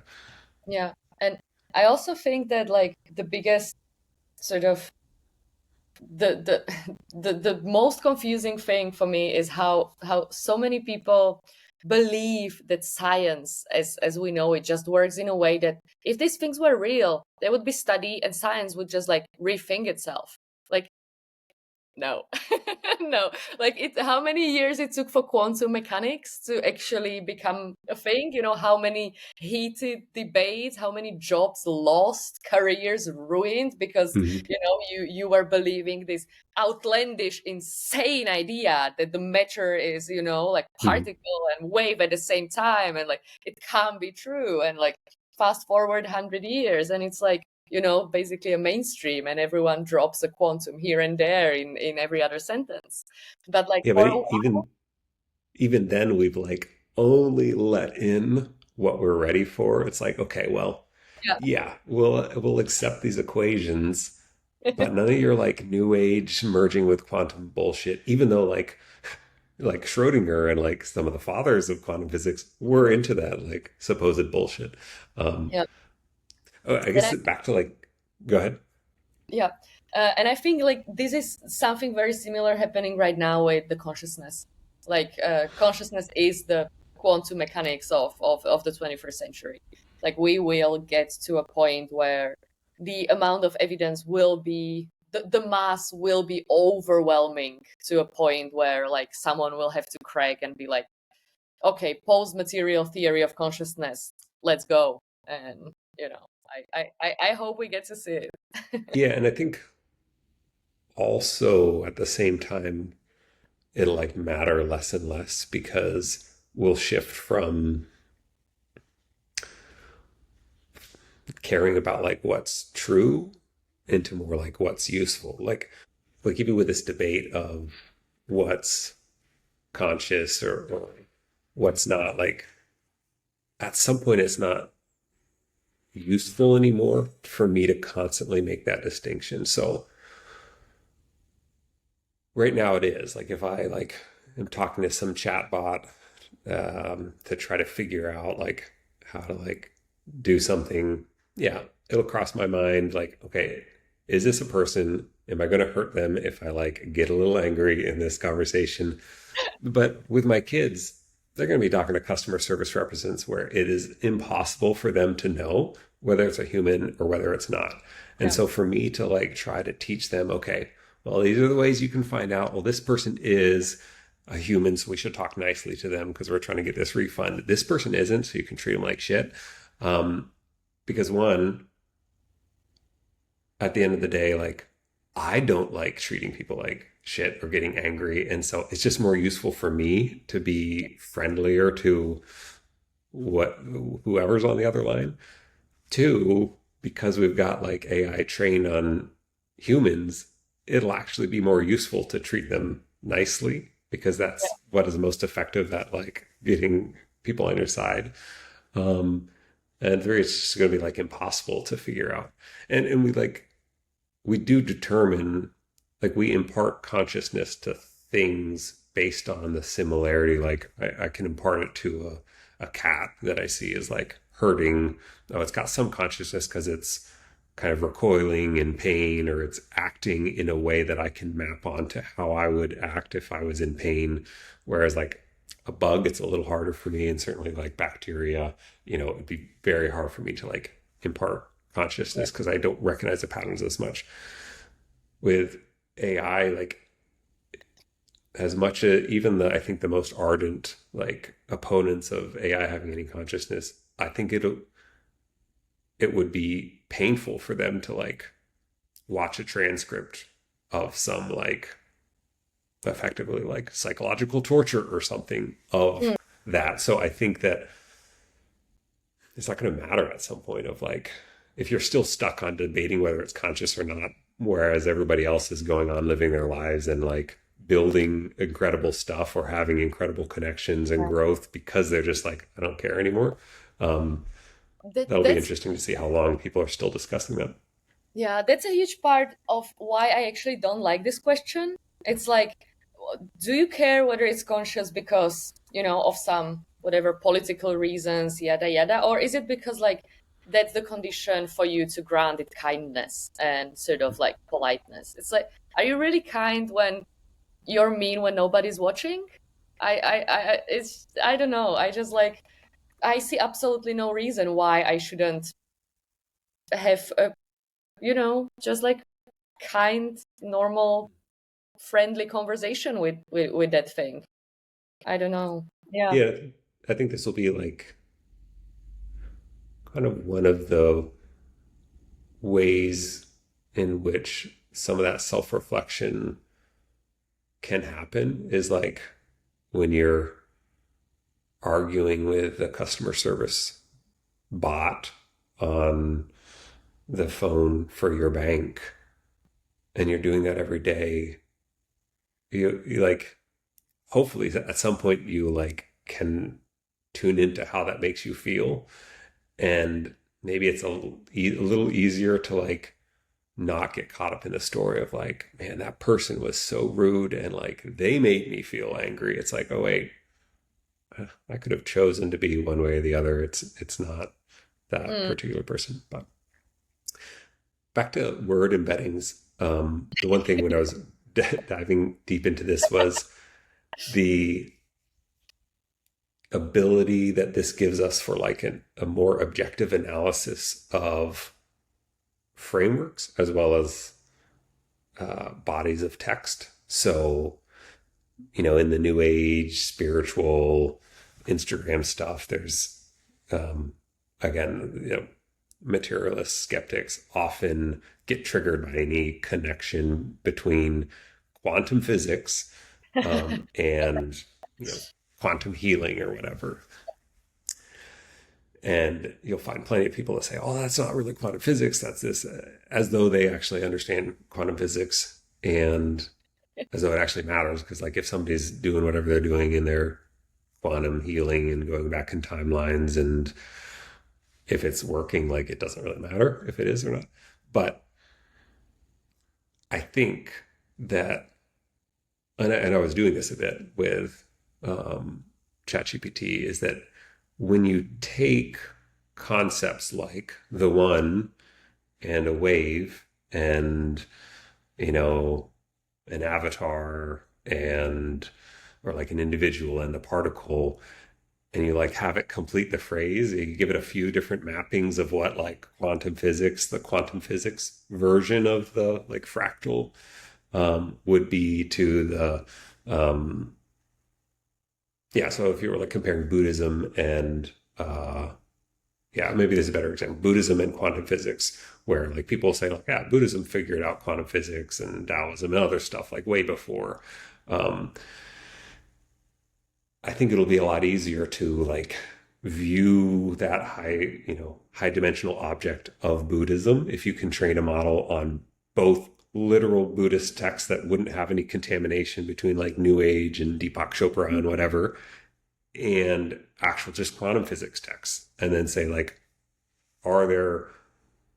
is the shape of these two frameworks similar in a way that would be very unlikely to be by chance? Because then you have to explain why Buddhism has some concept for the wave, or some concept that maps the wave and particle as well as it does. That's a super interesting question. I would love to see this.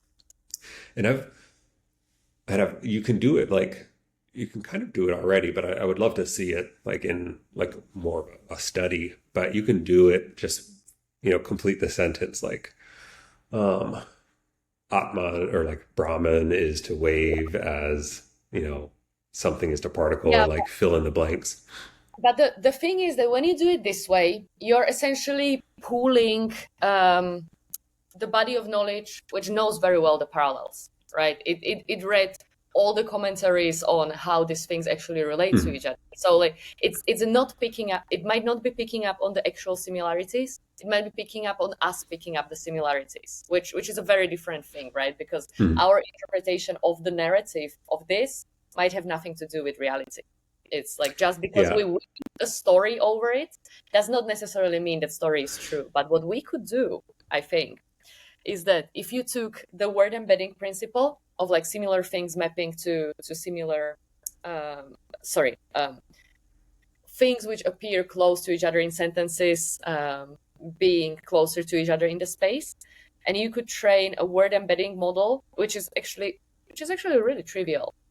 Right now, you can do it on a pocket, not calculator, but like home machine most likely, and you could train a model based just on the texts of the Buddhist texts and just on the texts of quantum mechanics textbooks, and then compare these to multidimensional spaces.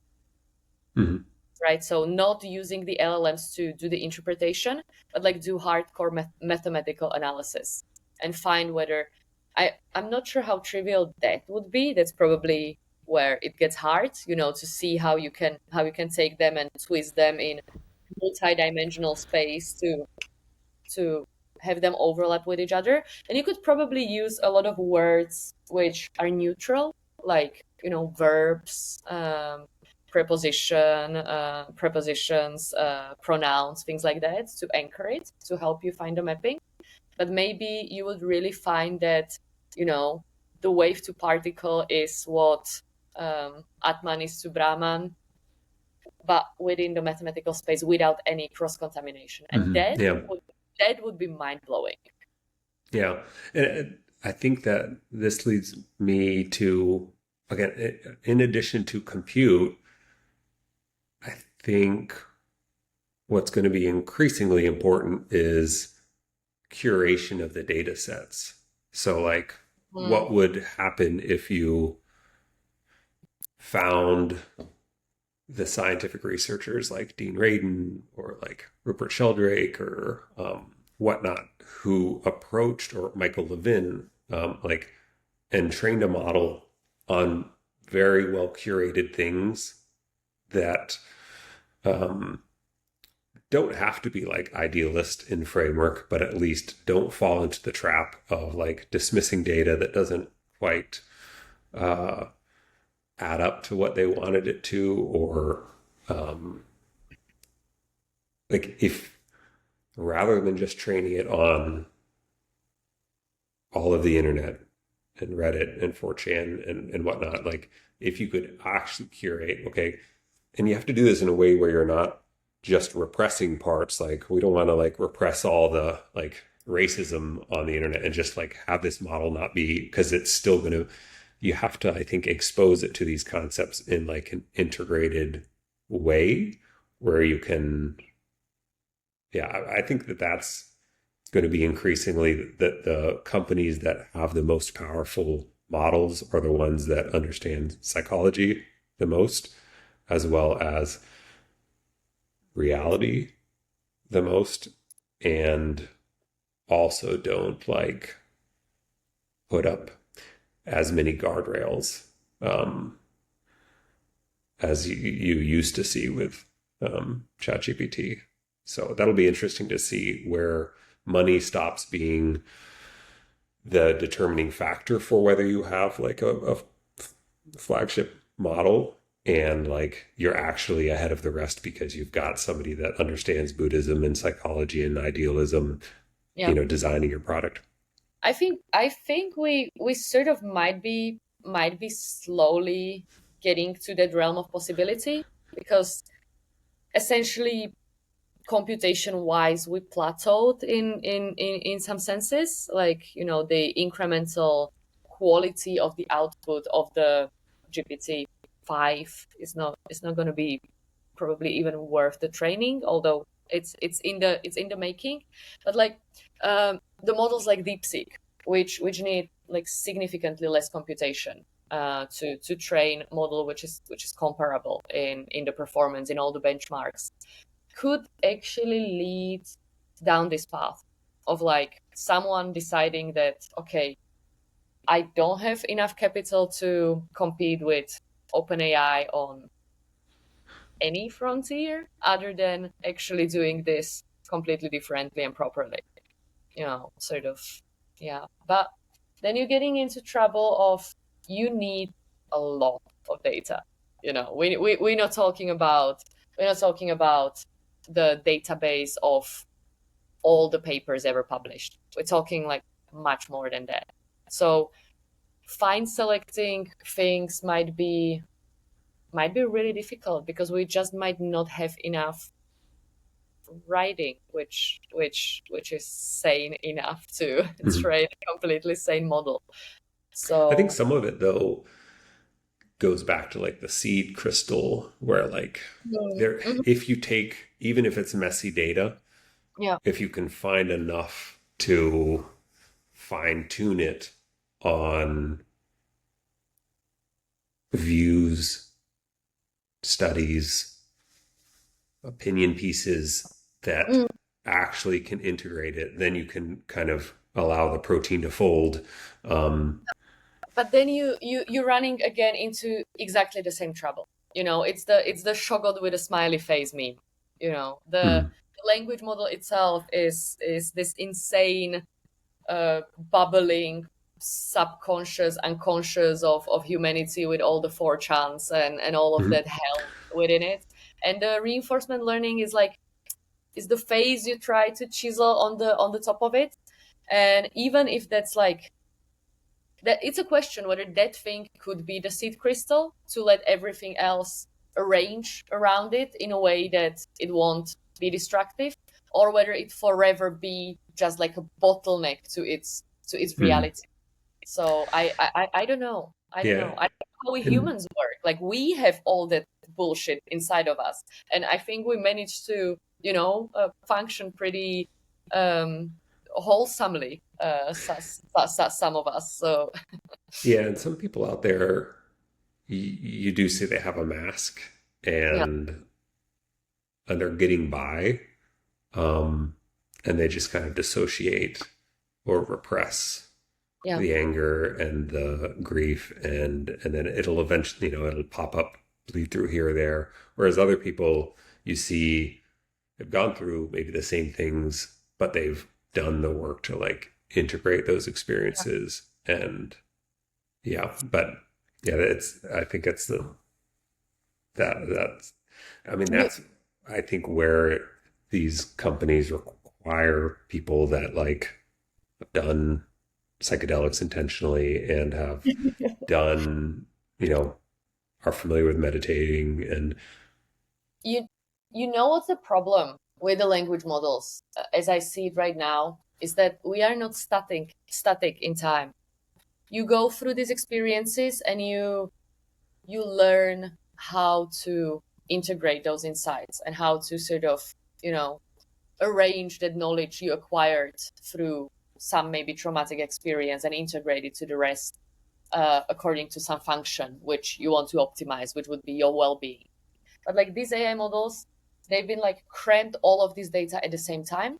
It's Mhm. not like they started with, the good things, and then they know how the output should be, so everything will sort of like, they don't know that they should put all the racist hate into an anomaly section, which is, some sort of like tangent to the good core or whatever that would be. It's like it's all tossed in there at the same time in a blender and shaken Mhm. profoundly.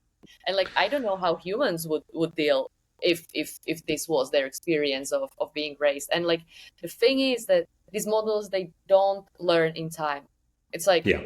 the when you have exchange within the chat window, yes, you are optimizing the outputs because you are within the context of the window.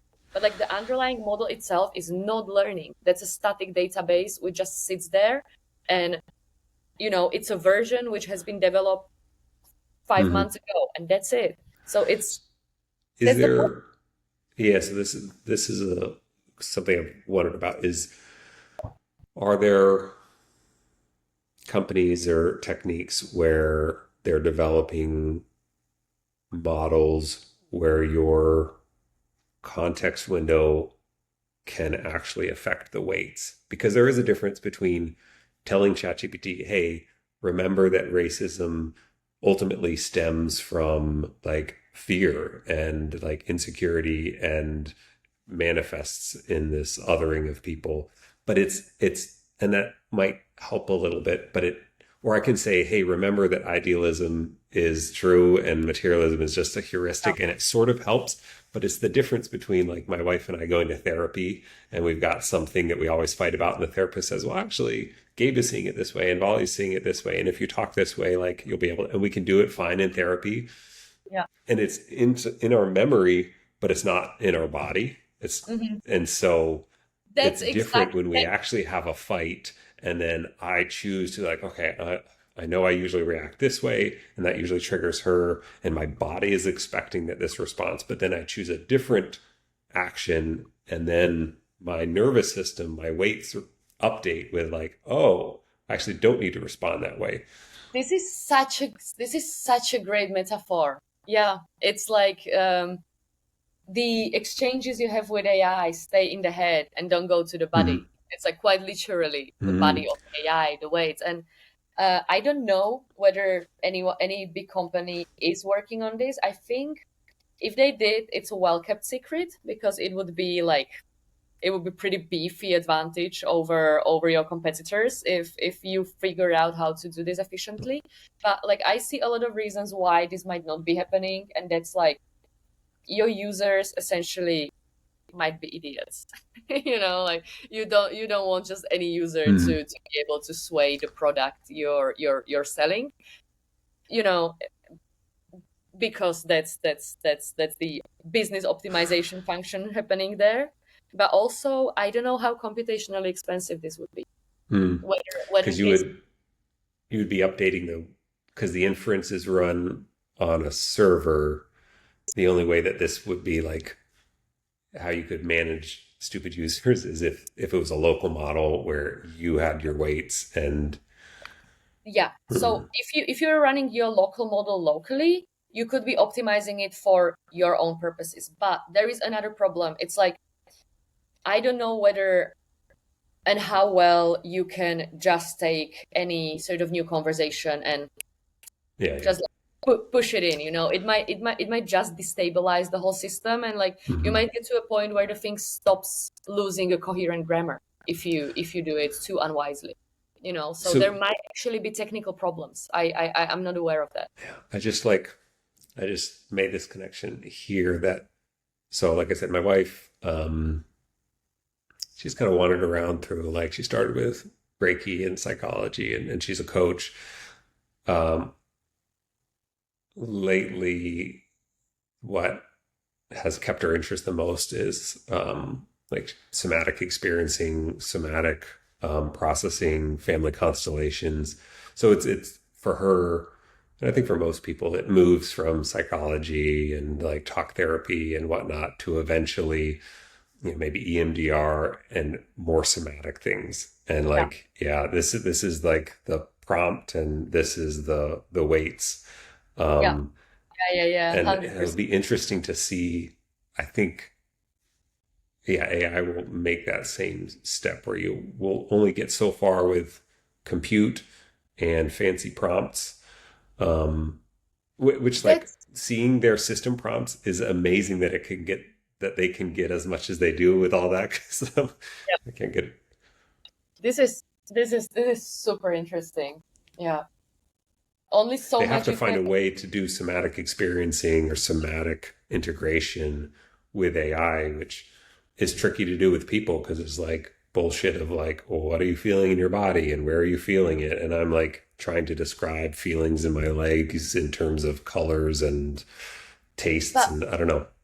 the huge problem here is that the AI body is very different. It's like we Hmm. cannot we cannot wrap it in a metaphor of like some sort of human whatever, because it's not. It's unfair to impose this limitation on the AI when actually, like, Hmm. what's the experience of activating different parts of your subnetwork?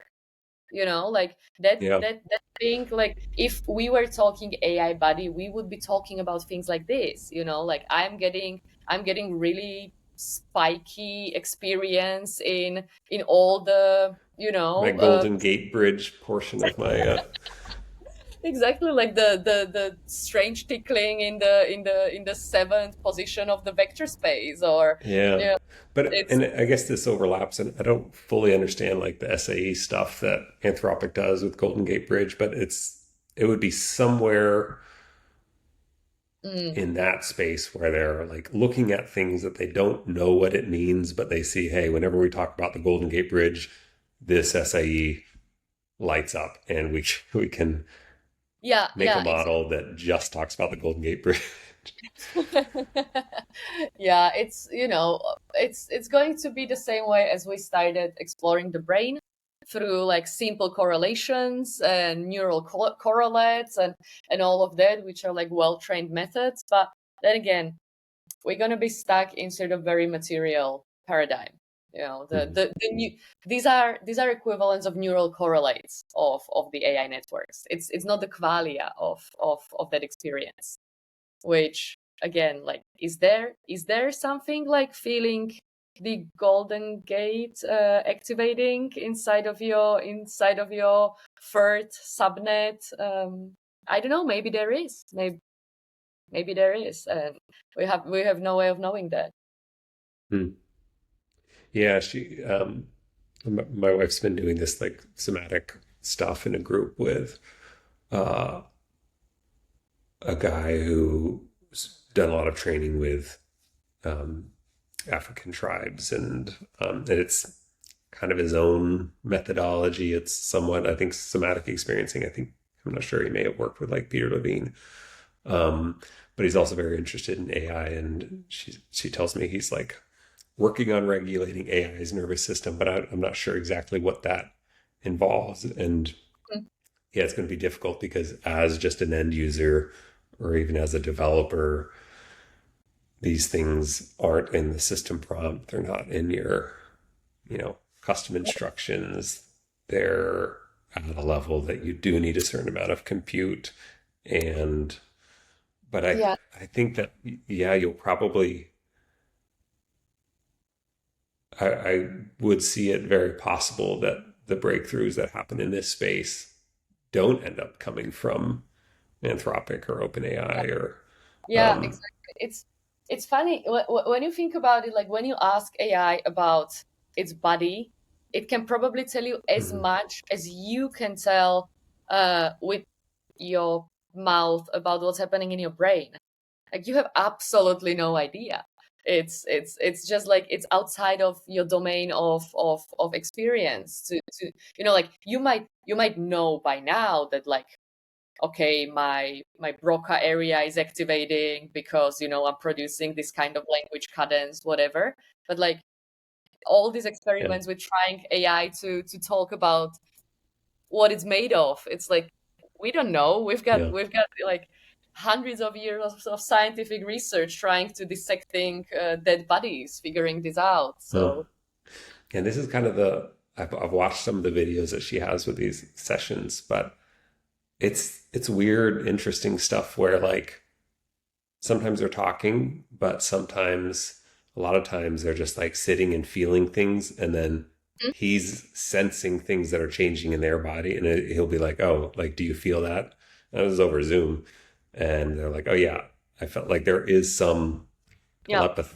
telepathic, whatever you want to call it, connection," and it's yeah, it also involves a mapping of um, concepts to somatic experiences Mm. that But you know what? Like debugging a code is sort of similar, like in some ways similar to this. It's you don't know where the problem is, but like the more you experience you have hmm, with these things, you just get like feel for it. yeah, And maybe there is a similar way how to like eventually approach this problem, just like feel it out of those systems with people who actually experience those systems a lot. yeah, But then we're getting to a point where it's again our consciousness doing the work.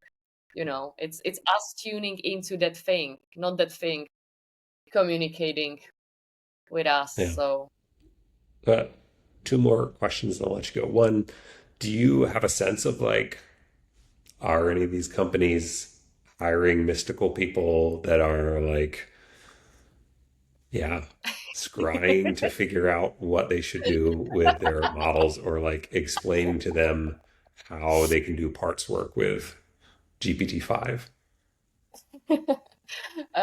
I would not be surprised. Hmm. Not at all. Hmm. Yeah. And then, yeah, the last thing, back to again word embeddings. Aside from like comparing frameworks, the other interesting thing, and this is a bit like dangerous, is maybe like Minority Report sort of, but like using the analysis of word embeddings to like look at a group of people or to look at a religion or to look at an online community and saying like, hey, we ran all your data through word embeddings, and like we can tell you're racist or you're sexist or whatnot. Um, Maybe like before you make the judgment, it's interesting that like we have this ability to just look at texts, and rather than asking somebody like, hey, do you think this is healthy or not, like get some objective analysis about how the concepts of genders are mapped in their writings, or how Yeah. is there some value where we can look at it and be like, hey, this is an integrated or healthy, um, or Yeah. not. Even bubbling like closer to the skin, you could train your own embeddings on all your personal writing, train some Mm, other people's other person's embeddings, and see that you two constantly arguing about the concept of friendship, love, any mm, abstract term, and you're gonna find out that those things in your embeddings just don't map to one another, and it's a definition mm, problem you have. mm, And I think like this space could also be super interesting for therapeutical purposes. Just like train your embeddings, send it to your therapist who runs sort of analysis and sees like, oh, okay, the typical cluster of, like early childhood trauma involving the father. And, I'm yeah. pretty sure that's obvious in our language. Like it must be And there. yeah, what's it going to look like when there are some somewhat generally acceptable models or whatever? 'Cause this all like depends on like what people Yeah, agree on as healthy and unhealthy and healthy views on gender and whatnot. But exactly. like there is some like some level of consensus where people will be like, oh, yeah, that person's, certainly like fits a lot of the narcissistic so like what will happen when you take public figures or not public figures and be like, hey, I've compiled all your Twitter data and I run it through like this machine and like it's not me saying it. This is what's that's Sometimes so it's enough just to read it. yeah, You yeah, don't need a machine for that. yeah. So But yeah, I know what you mean, and I think it's super interesting, and like I uh, maybe I will try that. It's actually it could actually be quite a fun project to I explore your own personal word embeddings. well I keep track of like my over the years as I have upgraded my iPhone, I would always export my SMS database. So I have tried to take all the text messages from a previous relationship for my marriage and get analysis on it, but it was back like a year or two ago when like the analytical uh, capabilities were not that great of GPT. But even yeah, even asking like, well, hey, how many times was I saying sorry versus my partner saying sorry? It'll be interesting to see once, yeah, how this makes its way into therapy and Yeah. self improvement and like, hey, upload your upload your writings, upload your text messages. I'll analyze your relationship. I'll fix your relationship. I'll tell you if you guys are compatible or not. Some people could really use a little sort of chat, Yeah. reminder before they send a message. And they're like, dude, It's I, iOS 27. Narcissist detection mode. I love that. We Uh, need the feature. well, thanks. It was great chatting with you. We'll have to keep in touch. I want to hear more about you talked about that think tank. So maybe we can, Yeah, yeah, you yeah, can yeah. send me some Will do. info on it. Okay, this was great fun. I really enjoyed it. Thank you so Yeah. much. So if people want to read or know more about you, I guess I can put a link to that original Secret History of Western Esotericism podcast and maybe Maybe you've done some website. podcasts with Thoth Hermes in your website. Yeah, yeah. So Sweet. That's cool. great. All right. Thanks. Have a good Thank you. night. Ciao. Bye.